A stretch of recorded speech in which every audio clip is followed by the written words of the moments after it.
Boa noite a todos e a todas. Sejam todos muito bem-vindos à Casa da Prece Chico Xavier, na sua modalidade híbrida, né? É híbrida porque tem gente no presencial, no virtual e no plano espiritual também. Está todo mundo junto aqui, né? E hoje nós estamos aqui para ter uma conversa, que será a última palestra híbrida do ano, e que a gente aproveita para comemorar a vinda à Terra, né, o nascimento do nosso querido Mestre Jesus. E o tema da nossa conversa de hoje vai ser Deus é amor. Próximo slide, por favor. Antes de eu começar a palestra, a Lu, ela acabou de ler uma mensagem da Maria Dolores. E essa mensagem da Maria Dolores foi falando sobre coisas que aconteceram com Jesus, né? Que ele foi preso, que ele foi humilhado, né? Que o próprio povo condenou ele. E aí uma das coisas que ela fala, olha só a coincidência, né? A gente não combinou não, tá? A gente não combinou que a Lu ia falar essa mensagem e eu ia comentar. Mas tem tudo a ver com o tema de hoje. Nessa mensagem da Maria Dolores, a Maria Dolores, falando sobre Jesus, diz assim: seus próprios seguidores o abandonaram nas horas difíceis, tá? Então, Jesus tinha 12 apóstolos. Aonde é que estavam os apóstolos na hora da crucificação? Na hora de ser crucificado, os apóstolos sumiram. Os apóstolos, com medo, caíram fora, né? Pedro negou Jesus 3 vezes antes do galo cantar. Então, assim, os apóstolos sumiram. E quem estava com Jesus na hora da crucificação eram algumas mulheres. A Bíblia fala de algumas mulheres, tá? A Maria de Madalena estava lá com ele durante a hora da crucificação, a mãe dele, Maria de Nazaré, né? E algumas mulheres que, apesar da Bíblia falar muito dos apóstolos, tinham também um grupo de mulheres que seguiam Jesus, que foram chamadas de as piedosas. Eu acho que tinha também a Joana de Cusa. Então, assim, os homens sumiram.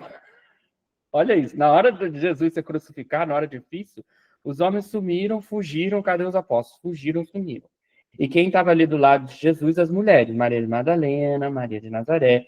Então, realmente, né, Jesus foi abandonado pelos seus seguidores. Entretanto, existe uma exceção, tá? Uma exceção. Só uma única exceção. Tem um único apóstolo de Jesus, só um, que não abandonou ele e que estava lá na hora da crucificação. Que não abandonou ele em momento algum, que continuou lá, que viu ele ser crucificado, que estava lá durante a crucificação. E esse apóstolo é o apóstolo João. Então aí a gente já começa a ver como que é um apóstolo especial, né? Gente, todos os apóstolos são especiais, né? A gente sabe que Pedro também era muito próximo a Jesus, né? Você tem Mateus que escreveu o Evangelho, todos os apóstolos são especiais, mas tem algo de especial em João, de que ele é exceção. Se a gente falar que os apóstolos abandonaram, né? Os próprios seguidores dele abandonaram ele, né? A gente tem que abrir aqui a exceção que João estava do lado dele durante a crucificação. E a partir da crucificação de Jesus, João passa a cuidar de Maria, mãe de Jesus, como se fosse a própria mãe dele. Isso é uma passagem que está lá no Evangelho de João. Quando Jesus está pregado à cruz, ele olha para a mãe dele e ele diz: mulher, eis aí o teu filho, se referindo a João. Depois ele olha para João e diz: João, eis aí a tua mãe. Então é como se ele dissesse: a partir de agora, né, é como se João fosse filho de consideração de Maria. E ele vai cuidar de Maria porque Maria já estava numa idade avançada, né? E aí diz aqui: o discípulo recebeu em sua casa. Então a Maria vai morar com João. Inclusive depois eles vão para Turquia, na cidade de Éfeso, e vão morar lá, e eles continuaram lá até que Maria de Nazaré desencarnou lá na cidade de Éfeso. Então nós temos um apóstolo muito especial, que o próprio Jesus pediu para ele: olha, agora quem vai cuidar da minha mãe é você. Então cuidou de Maria de Nazaré até os dias finais dela. E é curioso que, se a gente for ler o livro Francisco de Assis, esse livro é do Espírito Miramês, psicografado pelo João Nunes Maia, tá? Que era um médium amigo do Chico Xavier, conhecido do Chico Xavier. E nesse livro, logo no primeiro capítulo, o Espírito Miramês diz o seguinte: que o apóstolo João reencarnou como São Francisco de Assis. Então, São Francisco de Assis seria a reencarnação de João. Então, a gente já começa a ver como que João é um apóstolo especial, né? Nós gostamos de todos os apóstolos, mas é um apóstolo aqui bem querido. Então, O tema da nossa conversa de hoje, Deus é amor, é uma frase de João, tá? Não foi Jesus que disse essa frase, mas foi o próprio apóstolo João. Se bem que eu acho que quando os apóstolos falam essas coisas, eu acho que eles estavam inspirados por Jesus, tá?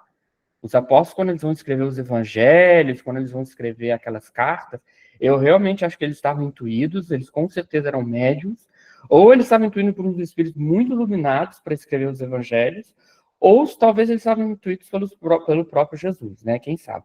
Então, além de João ter escrito o Evangelho de João, tanto que a gente chama ele de João Evangelista, para ninguém confundir ele com João Batista, que era o primo de Jesus, além de escrever o Evangelho de João, o João também escreveu algumas cartas, né? Não tem as cartas de Paulo, as epístolas de Paulo, tem também as cartas de João.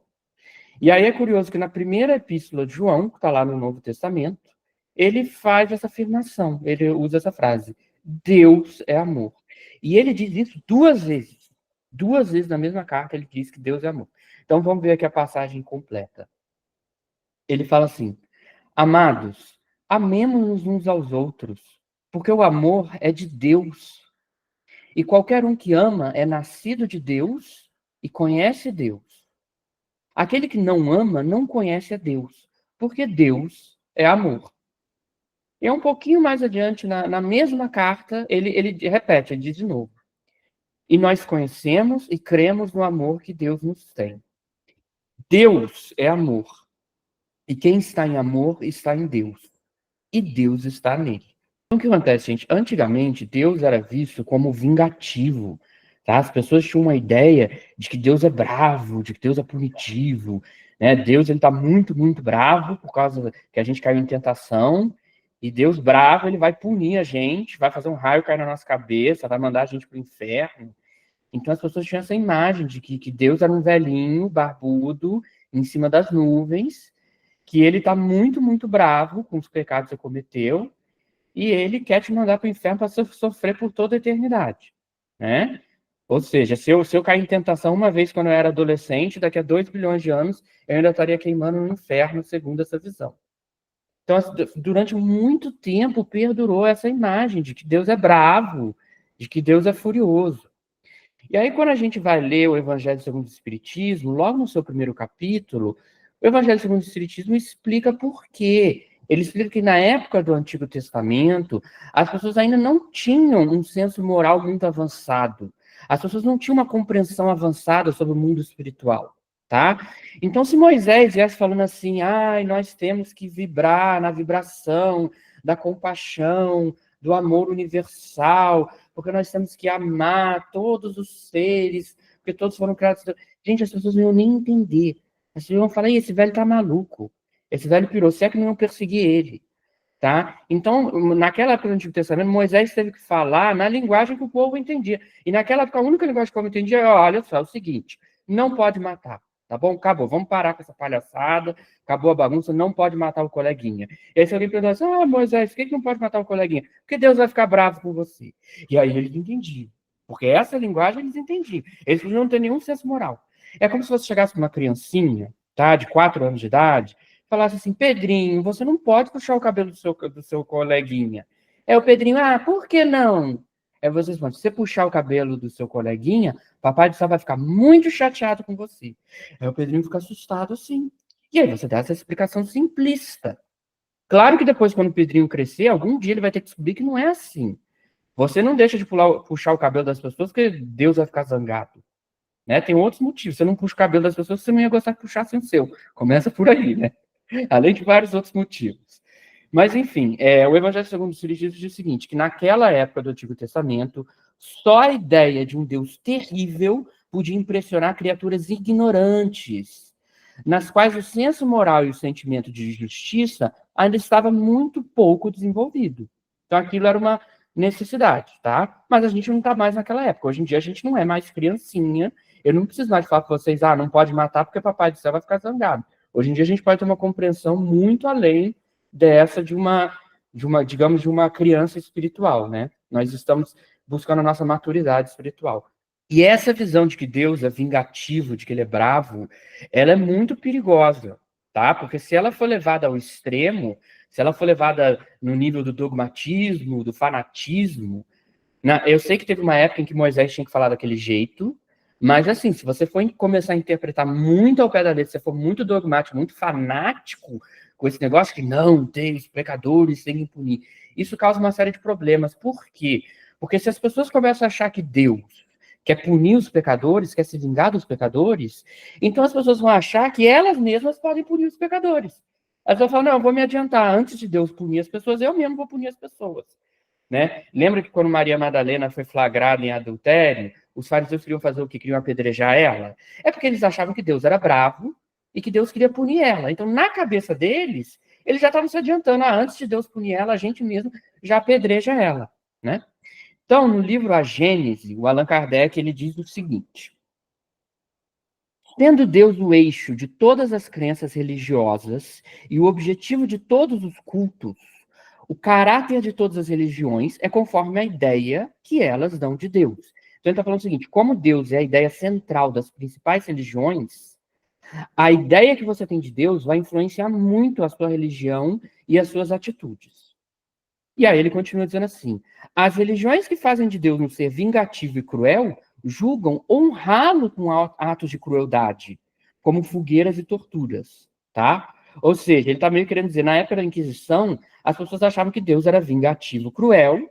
Então, as pessoas pensam, se Deus é vingativo e cruel com os pecadores, vamos ser vingativo e cruel com os pecadores. Se Deus está querendo mandar os pecadores para o fogo do inferno, vamos se adiantar e já queimar essas bruxas no fogo das fogueiras. E as pessoas achavam que eles estavam fazendo certo. Se você acha que Deus é vingativo, você vai achar que é normal ser vingativo.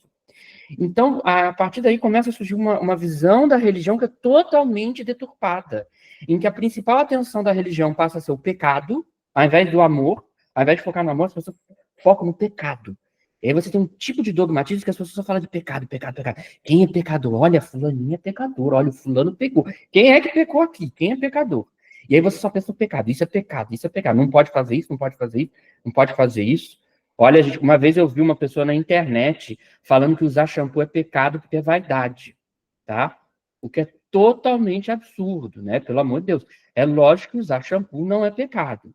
E se usar shampoo fosse pecado, eu ia chegar no umbral com meu cabelo bem bonito e cheiroso, tá? Não ia deixar de usar, não. Então, gente, as religiões dogmáticas acabaram focando muito no pecado, em que as pessoas estão tendo todo falando do pecado, pecado, pecado, pecado, pecado, porque você é pecador. E aí, você, por um lado, você gera um sentimento de culpa nas pessoas, todo mundo fica culpado e frustrado, porque todo mundo aqui já caiu na tentação, então vai todo mundo ficar se sentindo culpado, e você tem aquele medo, o medo de ir para o inferno, né? Então, assim, eu vou ser religioso porque eu tenho medo de ir para o inferno. E vou falar uma coisa para vocês, hein? Se eu for religioso porque eu tenho medo de ir para um umbral, dá na mesma. Porque você só está mudando a palavra. Antes você falava assim, eu vou ser bonzinho porque eu tenho medo de ir para o inferno. Agora você fala, não, eu tenho medo de ir para um umbral. Veja que você mudou a palavra, mas o dogmatismo é o mesmo. Você só mudou a palavra. Mas você ainda está baseando a sua fé no medo. E não no amor, não na sabedoria. Porém, no Novo Testamento, Jesus, ele faz, digamos, uma revolução espiritual, porque ele traz uma visão completamente diferente de Deus, inteiramente diferente.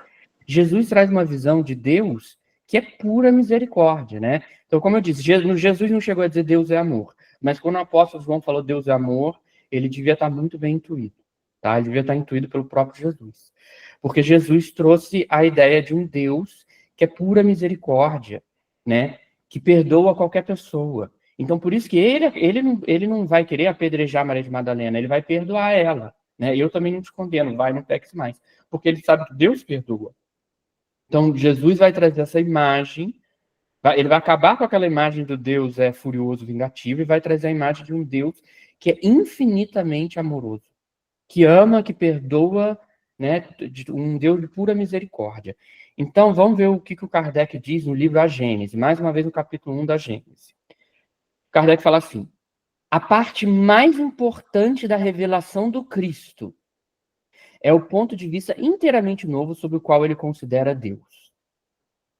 Esse já não é mais o Deus terrível, ciumento, vingativo do Antigo Testamento.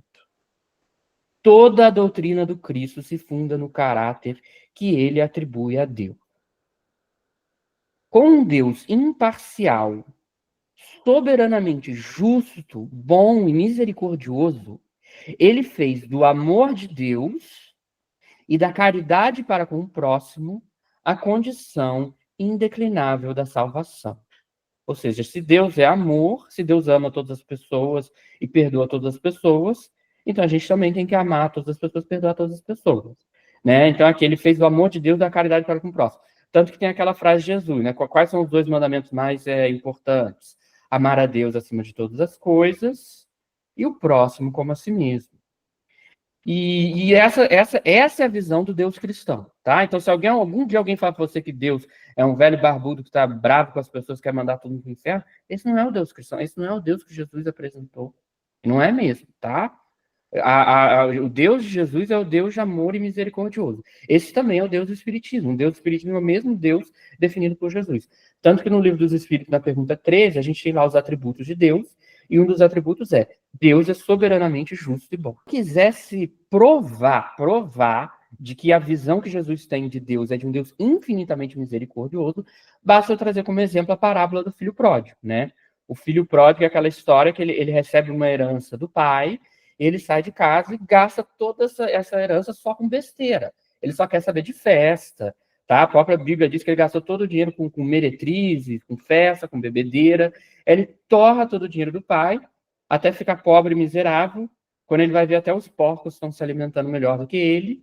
E aí ele, muito se arrependido, cai em si e resolve voltar para a casa do pai, porque ele pensa assim, né? Eu sou filho do meu pai. Os servos do meu pai são mais bem tratados do que eu agora, nessa minha miséria. Então, se eu fosse servo do meu pai, eu estaria melhor. Eu vou voltar para a casa do meu pai para me oferecer a servir ele. E aí, quando ele volta para a casa do pai, o pai não está bravo com ele, o pai fica super feliz, o pai recebe ele, abraça ele com todo carinho, e dá para ele uma nova roupa, uma nova sandália, um novo anel, e aí faz uma grande festa, manda dar um bezerro, faz uma grande festa, e fala para o servo: não faça uma grande festa, porque meu filho estava morto e ressuscitou. Então é interessante, porque, gente, claramente esse não é um pai humano, tá? É bem claro que esse pai, nessa parábola, representa Deus.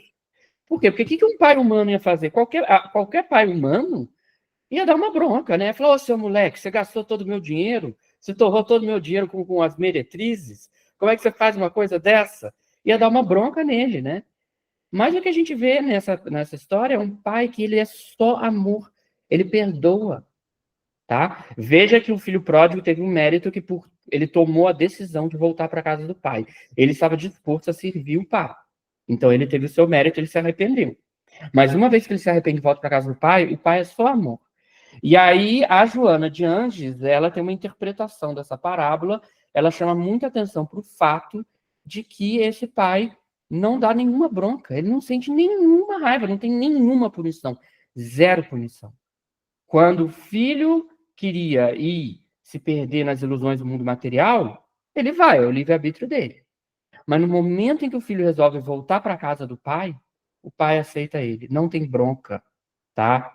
Não tem bronca, não tem acusação. Ele é puro amor, ele é pura misericórdia, ele imediatamente perdoa. Não só perdoa, como ele trata o filho assim, né, como um rei. Então, isso prova essa parábola não deixa dúvida nenhuma, não tem como ter dúvida aqui, de que Jesus acredita num Deus que não é vingativo, que não quer te dar uma bronca, que não quer te punir, que te ama infinitamente, tá? E os nossos sofrimentos não foram causados por Deus. O filho pródigo sofreu porque ele saiu por aí torrando todo o dinheiro. Aí, quando ele torrou todo o dinheiro, ele ficou na miséria. Ação e reação, mas não foi Deus que puniu ele. Foi ele que torrou o dinheiro que ele recebeu de Deus. Da mesma forma que a gente abusa do livre-arbítrio que a gente recebe de Deus. Então, a gente que se pune, não é Deus. Então, gente, agora eu queria perguntar para vocês a opinião de vocês, tá? Eu não vou nem dizer assim o que eu acho. O que vocês acham que é mais plausível? O que vocês acreditam mais? Vocês acham que é mais plausível acreditar que Deus é furioso e vingativo, tá? Ou que Deus é infinitamente amoroso?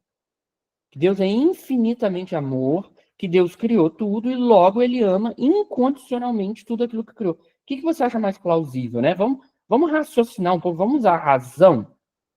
Se eu falar assim, gente, eu conheço um cara que ele é furioso, vingativo, punitivo, severo. Você ia dizer que esse cara é perfeito? Você ia falar, nossa, esse cara é perfeito. Você não ia dizer isso.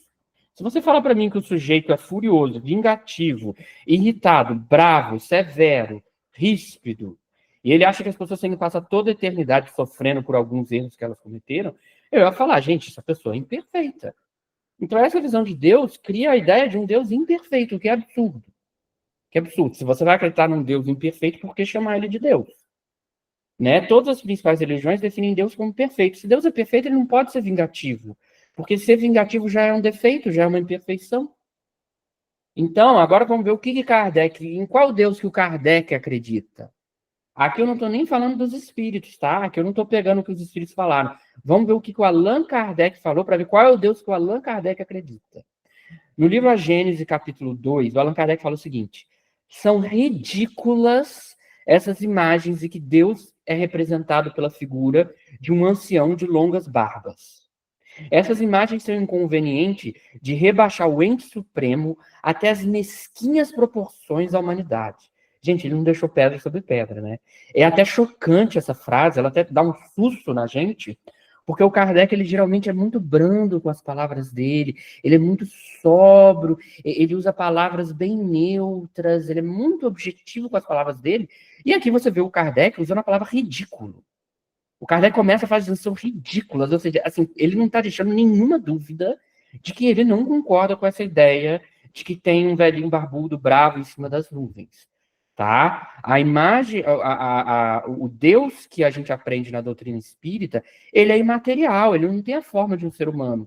Ele é imaterial, ele é invisível, ele é infinita inteligência, infinito amor, amor incondicional, infinita sabedoria, infinitamente bom e misericordioso. Então, gente, agora eu queria abrir um parênteses, tá? Mudando só um pouquinho de assunto, e falar com vocês sobre evolução espiritual. Depois eu explico por que eu estou falando de evolução espiritual e o que isso tem a ver com o amor de Deus. Mas primeiro vamos lembrar um pouquinho o seguinte: eu queria só lembrar que evolução espiritual não é um conceito vago, teórico, tipo, eu acho que eu estou evoluindo, talvez. Mas será que eu estou evoluindo? Será que eu não estou? O que é evolução? Quem é mais evoluído? Quem é menos evoluído? Não é assim, tá? A evolução espiritual, ela tem um aspecto que é bastante objetivo, para não dizer científico. A evolução espiritual, ela envolve uma mudança energética. Ela é uma mudança de padrão energético. Então, quando o espírito evolui, a energia do perispírito muda, tá? Então, evolução é uma mudança energética. Evolução não é simplesmente, eu acho que eu sou uma pessoa mais bondosa porque eu estou dando esmola agora para os moradores de rua. Não, a reforma íntima é uma transformação de nível vibratório. É uma transformação de nível de energia, né? Que os físicos estudam quando o elétron, né? Quando o elétron vai de um círculo para o outro. Eu não sou físico, não, gente. Depois vocês perguntam aí para os físicos da casa que o elétron ele muda de nível de energia, né? Na física quântica. Então, a gente tem que prestar muita atenção nos nossos sentimentos. A evolução ela tem todo um aspecto emocional sentimental. Por quê? Os sentimentos bons, sentimentos positivos, como o amor próprio, o auto-perdão, a calma, esses sentimentos bons, eles elevam o nosso padrão vibratório, eles elevam a nossa energia e ajudam na nossa evolução. Enquanto que os sentimentos negativos, como a culpa e o medo, eles atrapalham a nossa evolução. Atrapalham. Porque medo é um sentimento negativo. Alguém aqui gosta de sentir medo? Tem alguém aqui que levantaria a mão e falaria, eu gosto de sentir medo? Alguém aqui gosta de sentir culpa? Alguém gosta de se sentir culpado? Alguém aqui gosta de sentir remorso? Tem alguém na casa pressa que levantaria a mão e falaria, eu gosto de sentir culpa? Não, ninguém gosta de sentir medo e culpa. Então, medo e culpa são sentimentos negativos. Lembra que eu falei que aquelas religiões dogmáticas que falam que Deus está bravo com você, aí você fica com medo de Deus e se sente culpado? Isso vai atrapalhar a evolução, porque aí você tem sentimentos negativos, medo e culpa, isso atrapalha, tá? Quem quiser entender um pouco melhor sobre a relação entre evolução e a energia do perispírito, dá uma olhada no livro do André Luiz, Evolução em Dois Mundos. É uma psicografia conjunta do Chico Xavier e do Valdo Vieira. Então, gente, vamos comparar aqui os sentimentos de culpa e de auto-perdão, tá? O sentimento de culpa é um sentimento negativo, então ele abaixa o nosso padrão vibratório. Então ele atrapalha na nossa reforma íntima. Porque se ele abaixa, todo sentimento negativo vai atrapalhar na nossa evolução. Culpa é um sentimento negativo? É. Então ela atrapalha, não ajuda. Ficar se sentindo culpado não vai ajudar você a ser uma pessoa melhor. Vai atrapalhar, tá? Olha o que a Joana de Ângeles diz. Não fique se remoendo o acontecimento no qual malograste, né? O que você fracassou. Nem vitalizes o erro através de sua incessante recordação. Ou seja, não fica remoendo a culpa. A culpa é só um aviso de que você fez alguma coisa errada. É só um aviso para você mudar, mas não é para ficar remoendo. Já, por outro lado, o auto-perdão é um sentimento positivo. Então, se é um sentimento positivo, ele eleva o nosso padrão vibratório. Se ele eleva o nosso padrão vibratório, ele ajuda na nossa evolução. Aí vocês vão falar, mas peraí, o que isso tem a ver com o amor de Deus? O que isso tem a ver? O tema da palestra não era Deus é amor? Por que você está falando de culpa e auto-perdão? O que culpa e auto-perdão tem a ver com o amor de Deus? Que estranho isso, né? Na verdade, tem tudo a ver. Porque se você acha que Deus está bravo com você, você vai se sentir culpado. Você acha que Deus está muito, muito bravo pelos erros que você cometeu, que Deus te acha uma pessoa horrível. Você vai ficar se sentindo culpado, você vai ficar remoendo aquela culpa. Ai, eu sou uma pessoa horrível, eu sou um pecador, eu vou para um umbral. Ai, eu cometi tantos erros, eu sou uma pessoa horrível. Meu Deus do céu, eu sou a pior pessoa do mundo. E aí isso te coloca para baixo, isso não ajuda em nada, isso só atrapalha. Mas se você muda a sua visão e você entende o seguinte, Deus te ama. Deus ama você infinitamente. Deus te perdoa. Se você sabe que Deus te perdoa, para que você vai ficar se remoendo na culpa? Deus já te perdoou. Se Deus já te perdoou, por que você não se perdoa a si mesmo? Né? Então, as duas coisas têm tudo a ver. Quando você entende que Deus é amor, Deus te ama incondicionalmente. Deus te ama mesmo com seus defeitos, mesmo você tendo caído na tentação, mesmo quando você faz tudo de errado, Deus continua te amando. Ele nunca te puniu. Somos nós que punimos a nós mesmos, com a nossa ignorância, com os nossos vícios, com os nossos erros. Tá? Quando você entende que Deus não está bravo com você, você não precisa se sentir culpado, você pode se libertar da culpa. Sabe? Se perdoa. Deus te ama, Deus te perdoa. Então, por favor, gente, pare de se culpar por tudo. Vamos ultrapassar, vamos vencer aquela visão ultrapassada de religião em que você tem que ficar se sentindo culpado. Ah, eu sou um pecador, eu sou uma pessoa horrível. Não, muda. Muda, mesmo que você tenha cometido os piores erros do mundo, mesmo que você seja o maior pecador do mundo, você é filho, filha de Deus, você é amado por Deus, Deus te ama incondicionalmente. O dia que você quiser voltar para casa do pai, ele vai te receber que tem um filho pródigo, tá? Então agora você pode raciocinar assim: se Deus te ama, você também deveria se amar. Olha aí o amor próprio.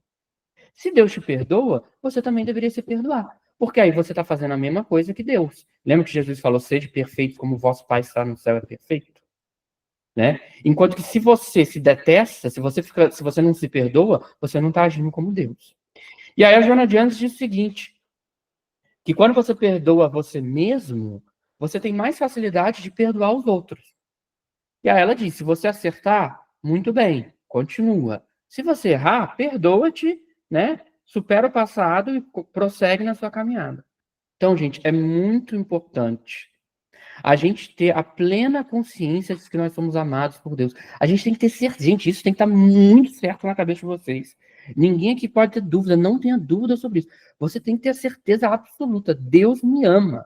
Eu mereço ser feliz, porque eu sou filho de Deus, e Deus me ama. Eu não tenho que ficar me sentindo nem pior do que ninguém, nem melhor do que ninguém. Mas não, a gente não pode ficar se remoendo, eu sou pecador.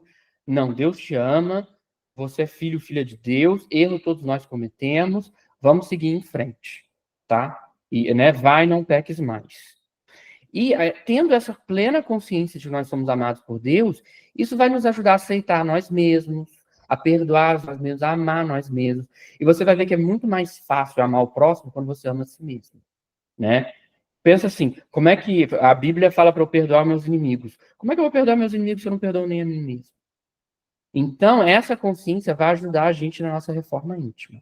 Nós somos amados por Deus. Naquela mesma carta de João que a gente falou no início da nossa conversa, naquela mesma carta, João diz: vede que grande amor nos tem concedido o Pai, ao ponto de sermos chamados filhos de Deus. E, de fato, somos filhos de Deus.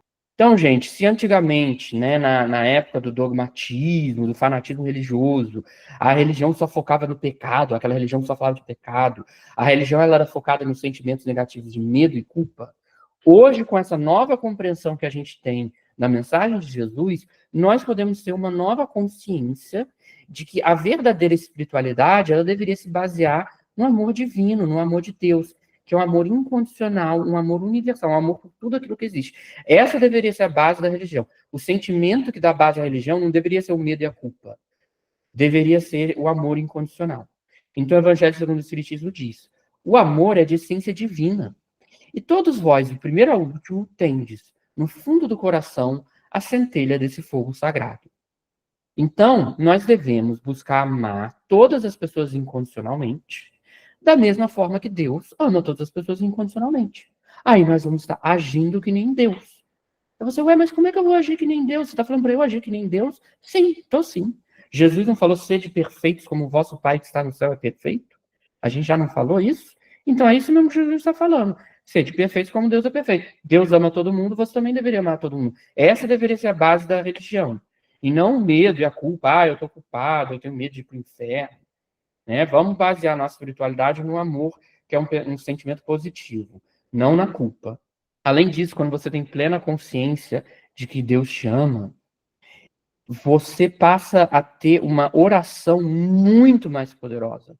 Mas muito, porque se você acha que Deus tá bravo com você, né? Que Deus detesta você porque você é um pecador e que Deus quer te punir, Deus tá bravo, você vai rezar com medo de Deus, assim, né? Como se fosse um mendigo morrendo de medo do seu guarda. Ô, seu guarda, por favor! E aí você não vai ter aquela fé, porque você está com medo de Deus. Ou pior ainda, às vezes a pessoa ela acha que ela pecou tanto que ela está com vergonha de falar com Deus. Ela não quer nem falar com Deus, depois se eu falar com Deus, eu vou ter que admitir os erros que eu fiz. Gente, isso é besteira, não adianta você ter vergonha de Deus. Deus já viu você indo para o banheiro, Deus já viu você tomando banho, tá? A gente está todo mundo nu diante de Deus. Não adianta você querer ter vergonha de Deus. Deus sabe de tudo que você já fez. Deus sabe de todos os seus erros. Não adianta ter vergonha, tá? Então, a gente perde o medo de Deus e tendo a certeza de que Deus te ama, você vai rezar com a certeza. Não, eu sei que Deus está me ouvindo. Eu sei que mesmo eu sendo um pecador, mesmo eu tendo cometido erros terríveis, mesmo assim Deus me ama incondicionalmente. Eu sei que Deus me perdoa. Então eu vou rezar com a certeza de que Ele está me ouvindo. E é essa certeza que dá poder às orações, que faz a oração ser poderosa. A certeza de que vai dar certo. A certeza de que não, eu sei que Deus está me ouvindo, porque eu sei que Deus me ama. Eu cometi um monte de erro, cometi, mas eu não vou deixar de rezar por causa disso. Eu acredito que mesmo com meus erros, Deus continua me amando. Todo mundo aqui deve ter assistido no cinema o filme Nosso Lar 2, que é baseado no livro Os Mensageiros, do André Luiz. Nesse livro, um dos mentores espirituais diz: não há prece sem resposta. E a oração, filha do amor, não é apenas súplica. A oração é comunhão entre o Criador e a criatura e constitui, assim, o mais poderoso influxo magnético que nós conhecemos. Então, gente, quando você tem a certeza de que Deus te ama, isso vai te dar uma força, tá? Isso vai te dar uma força, porque antes você tinha aquele negócio de ficar se colocando o tempo todo para baixo. Ah, eu sou um pecador, você não sabe os erros que eu fiz. Ah, eu vou pro inferno, ou então eu vou pro umbral, Deus tá bravo comigo. Aí você fica se colocando para baixo, se remoendo. Aí você está se enfraquecendo. Mas se você tem certeza que Deus te ama, você tem certeza que tá tudo perdoado. Deus já perdoou os seus erros. É você que não está se perdoando. É você que está auto-punindo. Deus não quer punir você, não. Deus quer que você seja feliz. Então, quando você tem certeza disso, não, certeza, eu sei que eu sou filho de Deus, eu sei que Deus me ama, tá? Isso vai te dar uma força, vai te dar uma autoconfiança, tá? Vai te dar uma coragem que nada nesse mundo vai poder abater. Nada vai conseguir derrubar. Você vai viver com a certeza de que Deus me ama. E veja bem, eu não estou dizendo que Deus me ama quando eu sou santinho. Eu estou dizendo que mesmo eu sendo um pecador, mesmo eu tendo vícios, problemas, defeitos, mesmo assim Deus me ama, Deus me ama incondicionalmente. O filho pródigo também fez um monte de coisa de errado, mas quando ele resolve voltar para casa do pai, o pai aceita ele de volta. Simples assim. Era só a gente voltar para casa do pai. É a gente que foi se perder nas ilusões da matéria, do nosso egoísmo, entendeu? E aí a gente fica sofrendo. Então, naquela mesma carta de João, ó, eu estou citando essa carta de João, depois vocês leem lá a primeira epístola de João. Nessa mesma carta em que Jesus disse que Deus não... Não, Jesus não, perdão, gente. Nessa mesma carta em que João disse que Deus nos ama, em que João disse 2 vezes que Deus é amor, nessa mesma carta João disse: no amor não existe medo. Antes, o perfeito amor lança fora o medo. Vocês sabem, gente, que existe uma banda carioca que se chama Ponto de Equilíbrio. É uma banda lá do bairro de Vila Isabel. Eles pegaram esse trecho da Bíblia e eles transformaram numa música. Então, eles têm uma música que no refrão da música eles cantam: o verdadeiro amor afasta todo medo. E claramente eles estão fazendo uma referência a esse trecho do Novo Testamento, né? Na música o verdadeiro amor afasta todo medo. Aqui é o perfeito amor lança fora o medo. Então, né, é meio uma paráfrase, né? O Renato Russo também fez isso com as cartas do Paulo. E por falar em Paulo de Tarso, Paulo Tarso é muito poderoso com as palavras dele, né? Ele também escreveu as famosas epístolas, as famosas cartas.